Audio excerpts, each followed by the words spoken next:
नमस्कार दोस्तों, ज्योतिष ज्ञान भक्ति चैनल पर आपका बहुत बहुत स्वागत है। कैसे हैं दोस्तों? आशा करती हूँ आप लोग बहुत बढ़िया होंगे और मैं भी ठीक हूँ। तो 2026 में हम ज्योतिष पर फिर आपके साथ हाजिर हुए हैं। तो आइए हम आज आपको बताएंगे कि हमारी जो लगन है, तो लगन मतलब यहाँ पर इस भाव को लगन कहते हैं।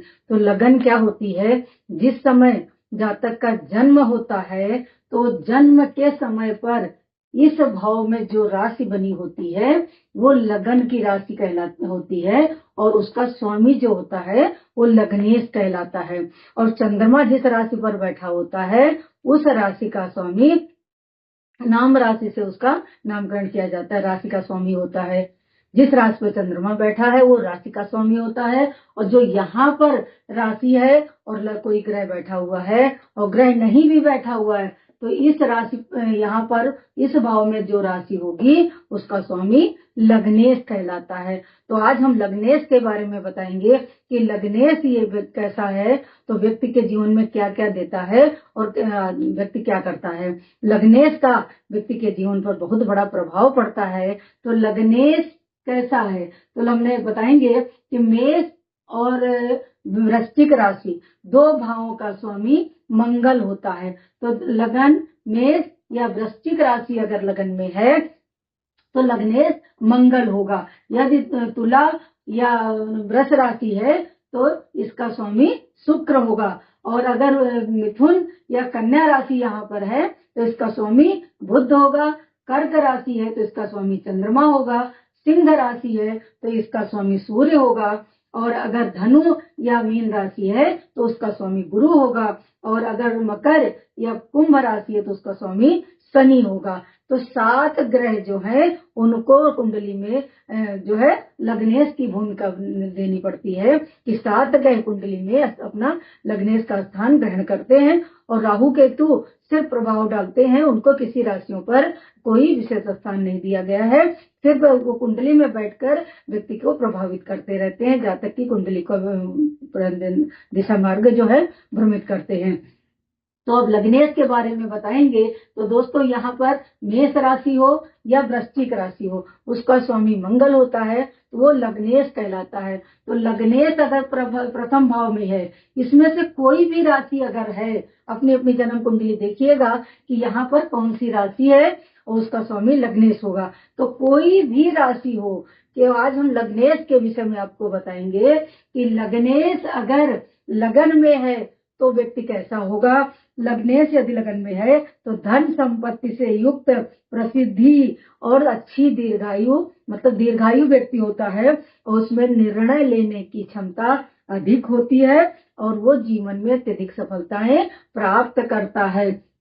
लग्नेश कोई भी हो अगर यहाँ पर बैठा है तो व्यक्ति दीर्घायु होता है, निर्णय लेने की उसकी क्षमता अत्यधिक होती है और वो जीवन में अनेक प्रकार की सफलताएं प्राप्त करता है, क्योंकि ये व्यक्ति स्वयं होता है। लग्नेश जो है वो स्वयं होता है। और अगर यही पीड़ित हो गया, जैसे यहाँ पर शनि बैठा है, इस लगन को देख रहा है, या राहु बैठ गया है, तो अगर लगन को देख रहा है तो व्यक्ति की निर्णय लेने की क्षमता कमजोर हो जाती है और व्यक्ति वो फिर निंदनीय हो जाता है, मतलब अच्छे कार्य नहीं कर पाता, जो सोचता है वो कुछ कार्य को नहीं कर पाता है। अब लग्नेश अगर द्वितीय भाव में बैठा है तो व्यक्ति का कैसा होगा? विद्वान होगा, अच्छे स्वभाव वाला होगा, धार्मिक विचारों वाला होगा। द्वितीय भाव धन संपत्ति परिवार वाणी का कहा गया है, तो व्यक्ति धार्मिक होगा, अच्छे विचारों वाला होगा, संपन्न व्यक्ति होगा और ऐसे व्यक्ति की विश्लेषण करने की क्षमता अधिक होगी। और वो यहाँ पर बैठा हुआ लग्नेश अत्यधिक धन संपत्ति से युक्त व्यक्ति को बनाता है और सभी प्रकार के कार्यों में सफलता भी प्रदान करता है। अब अगर लग्नेश यहाँ तृतीय भाव में पहुंच गया है तो व्यक्ति को कैसा बनाता है? व्यक्ति साहसी होता है, सम्मानित होता है, भाग्यशाली होता है, संगीतकार होता है, कलात्मक विद्याओं में रुचि होती है। तो तृतीय भाव का स्वामी तृतीय भाव में हो तो व्यक्ति कांतिवान, मतलब यहाँ पर अगर मिथुन राशि है और मिथुन राशि का बुध यहाँ पर है तो वो लग्नेश होगा। और यहाँ पर क्या है कि ये कांतिवान होगा, संपन्न होगा, साहसी होगा। और यदि लग्नेश पीड़ित हो तो उसके साहस में कमी आ जाएगी। लग्नेश यहाँ पर अगर मान लीजिए यहाँ पर मेष राशि है और मेष राशि का यहाँ पर स्वामी कर्क राशि में जाकर के अगर पीड़ित हो गया है, नीच का हो गया है, तो उसके साहस में कमी आ जाएगी। और अगर यहाँ पर चतुर्थ भाव में कहते हैं कि अगर लग्नेश बैठा है तो धन संपत्ति अधिक देता है। व्यक्ति धन संपत्ति से युक्त होता है, वाहन से युक्त होता है, उसको पिता के द्वारा पैतृक संपत्ति प्राप्त होती है, गायन में उसकी रुचि होती है और शिक्षा प्रसिद्धि संसाधनों से युक्त व्यक्ति होता है। धन संपत्ति संसाधन भू संपत्ति आदि उसके पास अत्यधिक होती है और उस व्यक्ति का स्वास्थ्य भी बहुत ही अच्छा रहता है। तो चतुर्थ भाव अगर देखा जाए तो ये लगन से केंद्र का स्थान है। केंद्र स्थान जो होता है बहुत ही शुभ विष्णु स्थान कहा गया है, शुभ स्थान होता है।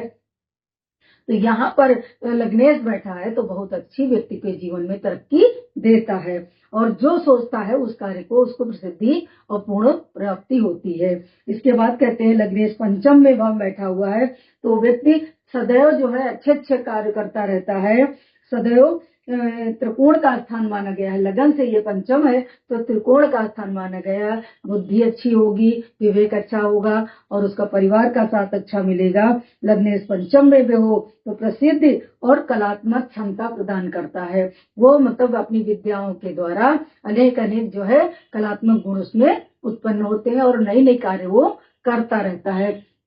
तो लग्नेश पंचम भाव में भी अच्छा फल प्रदान करता है और संतान का भी सुख देता है, लेकिन संतान जो है अंतिम समय में वृद्धावस्था में उसके साथ नहीं होती है। इसके बाद छठे भाव में अगर लग्नेश बैठा है तो कहते हैं कि लग्नेश यहाँ अगर बली होकर छठे भाव में बैठा है तो व्यक्ति का स्वास्थ्य अच्छा होगा, उच्च पद सेना में प्राप्त करेगा। लग्नेश यहाँ पर छठे भाव में है तो सेना में किसी उच्च पद पर व्यक्ति प्राप्त होगा, चिकित्सा के क्षेत्र में वो सफलता प्राप्त कर सकता है और शारीरिक रूप से व्यक्ति स्वस्थ होता है या अत्यधिक खेल कूद में उसकी रुचि होती है। कहते हैं लग्नेश अगर छठे भाव में गया है और यहाँ पर बली है तो व्यक्ति की शारीरिक क्षमता अधिक होती है, खेल कूद में रुचि होती है, चिकित्सा के क्षेत्र में सफलता प्राप्त होती है या सेना में किसी उच्च पद पर भी प्राप्त होता है। अगर सप्तम भाव में बैठा हुआ लग्नेश है तो कहते हैं कि सप्तम भाव में बैठा हुआ लग्नेश स्वास्थ्य और समृद्धि के लिए बहुत ही उत्तम माना गया है। लेकिन द्विस्वभाव राशि में अगर लग्नेश बैठा है तो यहाँ से व्यक्ति को स्त्री हो या पुरुष हो दो विवाह के योग बना देता है। और चर राशि में अगर लग्नेश है तो व्यक्ति अत्यधिक यात्राएं करता रहता है। ये यात्रा का भाव भी कहा गया, व्यापार का भी का भाव कहा गया है। तो वो देश विदेश की यात्राएं करता रहता अगर चर राशि यहाँ पर है और लग्नेश यहाँ पर बैठा हुआ है।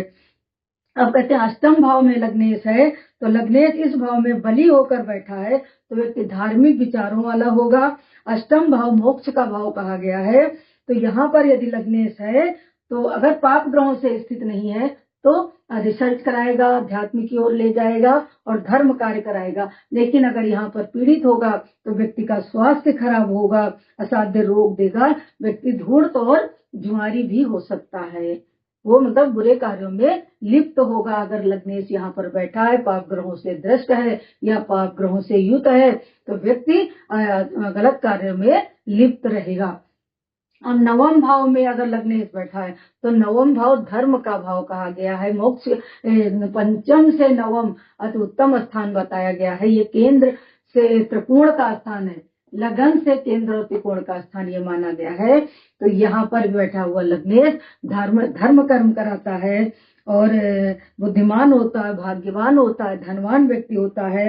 ऐसा व्यक्ति पिता से पैतृक संपत्ति प्राप्त करता है और ऐसा व्यक्ति धार्मिक विचारों वाला, कार्यों में दक्ष और प्रखर होता है। तो नवम भाव में बैठा हुआ व्यक्ति अनेक प्रकार के मन में जो उसके जिज्ञासाएं होती है वो अपने बल पर उसको पूर्ण कर लेता है। तो लग्नेश लगन में, द्वितीय में, चतुर्थ में, पंचम में और सप्तम और नवम, दसम, एकादश में उसमें अच्छा फल प्रदान करता है।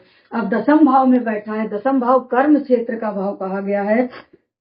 तो केंद्र और त्रिकोण का अगर शुभ संबंध बन जाता है तो लग्नेश दसम में बैठा हुआ है तो व्यक्ति को कीर्तिमान और परिश्रम के द्वारा वो स्वयं के परिश्रम के द्वारा समाज में अपनी पहचान बनाता है और जीवन में उच्चतम पद को प्राप्त करता है। अगर दसम भाव में बैठा है तो अपने परिश्रम से वो उच्चतम पद प्राप्त करता है और समाज में प्रसिद्धि भी प्राप्त करता है। अब एकादश भाव लाभ का भाव कहा गया है, तो यहाँ पर बैठा हुआ लग्नेश जातक की ओर सहायता उसके भाई बहन करते हैं और वो व्यक्ति समृद्ध होता है, व्यापार में सफलता प्राप्त करता है और धनवान व्यक्ति होता है। तो एकादश में भाव बैठा हुआ व्यक्ति लग्नेश अच्छी सफलताएं जीवन में प्रदान करता है व्यक्ति को।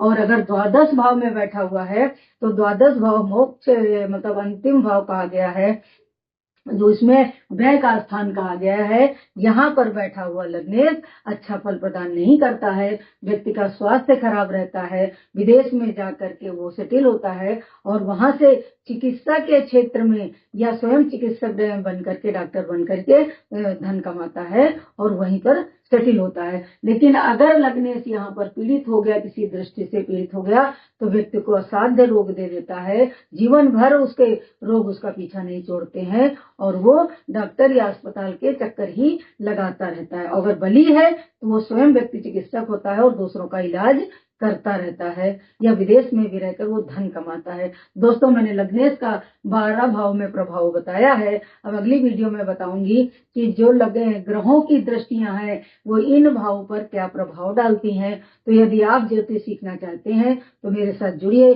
और बड़ा सरल भाव से हम आपको ज्योतिष सिखाने का प्रयास कर रही हूँ। तो आप सीखिए और गुणवान बनिए। नमस्कार।